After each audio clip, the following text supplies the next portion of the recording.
As the story of Verdun in 1984 is retold, it serves as a reminder of how personal acts of leadership can transcend political boundaries, echoing through time as a beacon of hope and reconciliation.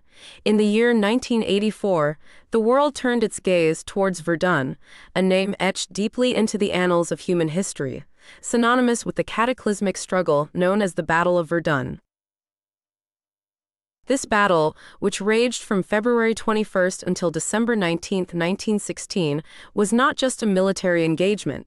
It was a testament to the endurance of human spirit under unimaginable duress. Verdun was a crucible where more than 800,000 lives were either lost, wounded, or forever changed, confined within a battlefield that was less than 10 kilometers square. Here, in this tiny piece of land, the very essence of war's futility was laid bare. On the 25th of September 1984, exactly 70 years after the commencement of the First World War, Verdun was once again the focal point of history. This time not for its battles, but for a meeting that would symbolize the healing of old wounds. German Chancellor Helmut Kohl and French President Francois Mitterrand met at the Douaumont Cemetery, a place where the fallen of Verdun are laid to rest. The weather was overcast, as if the heavens themselves were mourning the past atrocities. Both leaders stood in long, dark coats, their presence solemn, as they approached the monument. It was here, in this hallowed ground, that Mitterrand, a man who had himself been injured and captured by German soldiers during the Second World War in Verdun, extended his hand to Kohl. This simple gesture was imbued with profound meaning. Here was a French president whose personal history was intertwined with the horrors of war, reaching out in friendship to the leader of a nation that had once been his country's greatest adversary. The silence was palpable as both men clasped hands, not speaking, their faces etched with the gravity of the moment. For several minutes they stood, united in their silent vigil, a symbol of reconciliation that transcended words. The German press captured this moment, describing it as a picture that will go down in history. And indeed it did. This scene with Kohl and Mitterrand hand in hand was more than a photo opportunity. It was a declaration, a promise that the enmity that had driven their nations to war could be overcome. The poignancy of this gesture was amplified by the personal histories of the leaders. Mitterrand, who had experienced the harsh realities of Verdun firsthand, and Kohl, whose father had fought in the surrounding hills during the First World War, stood as living links to a past that must not be forgotten. This act of solidarity was a beacon of hope, not just for their nations, but for a continent that had seen too much bloodshed. It was a testament to the idea that from the ashes of war, peace could not only be imagined but actively pursued. The meeting at Verdun in 1984 was a moment where history paused, allowing the world to reflect on the path it had taken and the one it could choose moving forward. It was a silent acknowledgement of the past's horrors and a silent pledge for a future of cooperation and peace. In the annals of history, the Battle of Verdun stands as a testament to the sheer scale of human suffering.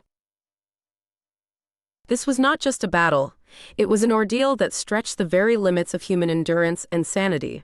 From February 21st to December 19, 1916, the earth of Verdun drank deeply of the blood of its defenders and attackers alike. With over an estimated 800,000 casualties, a figure so vast it becomes almost impossible to fathom. Imagine, if you will, a battlefield that was not even 10 kilometers square. Here, the forces of France and Germany clashed in a relentless struggle, where every inch of ground was contested, and every day was marked by the thunder of artillery and the cries of the fallen. Verdun became a vortex, a place where the very nature of war was laid bare in its most brutal form. Now, let us shift our focus to a moment of peace, 70 years after the commencement of that First World War. It is September 25, 1984, and at the Douaumont Cemetery, where the remains of those who perished in Verdun lay, two men meet. German Chancellor Helmut Kohl and French President Francois Mitterrand stand in the somber quietude of this sacred ground. the weather is overcast, as if nature itself is paying homage to the solemnity of the occasion. Both leaders, dressed in long dark coats, are devoid of umbrellas, as if to say, "We will not shield ourselves from the rain of history." Mitterrand, his face etched with the memory of Verdun, extends his hand to Kohl, a gesture that transcends mere diplomacy. This simple act of reaching out, of clasping hands, carried the weight of history. Here was Mitterrand, a man who had known the horrors of Verdun firsthand, having been injured and captured there during the Second World War, and here was Kohl, whose father had fought in the very hills that bore witness to the First World War's carnage. They stood silent, their hands locked in a firm grip, not just as heads of state, but as representatives of two nations whose history was soaked in the blood of conflict. The German press captured this moment, calling it a picture that will go down in history. This was more than a photo. It was a symbol of reconciliation, a silent testament to the idea that enemies could indeed become friends. For the war-torn generation, those who had lived through 2 world wars, this image was a beacon of hope, a sign that the enmity between Germans and French was not eternal. The power of this gesture was magnified by the personal histories of these leaders. Mitterrand, who had suffered at Verdun, and Kohl, whose lineage was tied to this very battlefield, stood together in a moment of profound significance. This was not just an acknowledgement of past atrocities, but a commitment to a future where such horrors would not be repeated. It was a promise made in silence that from the ashes of Verdun, from the soil that had absorbed so much bloodshed, a new era of peace and cooperation could rise. The meeting at Verdun in 1984 was a moment where time seemed to pause, allowing the world to reflect on the lessons of the past. It was a quiet declaration that the world could move forward, not forgetting the past, but learning from it, ensuring that the future would be one of understanding and unity.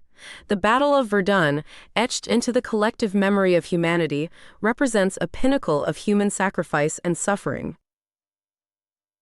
Here, in this tiny stretch of land, a battle unfolded that was unprecedented in its duration and scale. From February 21 to December 19, 1916, an estimated 800,000 soldiers were casualties, a number so staggering it defies comprehension. In this confined battlefield, not even 10 kilometers square, the very earth was transformed into a crucible of war. It was a place where time seemed to stand still, where the daily struggle for survival and supremacy was marked by the relentless barrage of artillery and the ceaseless advance and retreat of soldiers. Fast forward to September 25, 1984, a day marked by a significant act of reconciliation.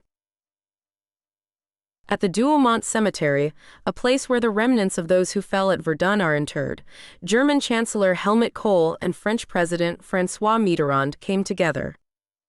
The weather was somber, mirroring the gravity of their meeting. Both men, clad in long dark coats, stood without umbrellas, exposed to the elements, as if to say, "We will face the legacy of this place together." In a moment charged with symbolism, Mitterrand, his eyes reflecting the weight of history, extended his hand to Kohl. This gesture was not merely one of courtesy or diplomacy. It was a bridge over the chasm of enmity that had once divided their nations. Here was Mitterrand, who had himself experienced the horrors of Verdun during the Second World War, reaching out in friendship to Kohl, whose father had fought in the same region during the First World War. They stood silent, their hands clasped in a firm grip, not just as leaders of their respective countries, but as representatives of a shared history of pain and loss. The German press captured this poignant moment, labeling it a picture that will go down in history. This was more than a photograph. It was an emblem of reconciliation, a silent declaration that the enmity between Germans and French was not immutable. For those who had lived through the wars, this image was a beacon of hope, a sign that the long-standing enmity between the two nations had finally come to an end. The power of this gesture was amplified by the personal connections each leader had to Verdun. Mitterrand, who had been injured and captured there, and Kohl, whose lineage was directly tied to this very battlefield, stood together in a moment of profound significance. This act was a recognition of the past's atrocities, but also a commitment to a future where such horrors would not be repeated.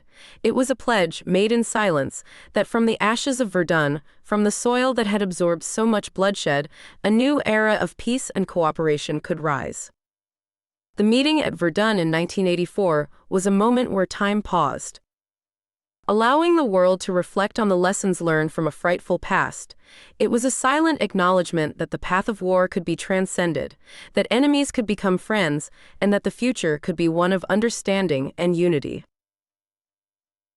In the quiet of the Douaumont cemetery, two men, through a simple gesture of clasped hands, spoke volumes about the possibility of reconciliation and the enduring hope for peace.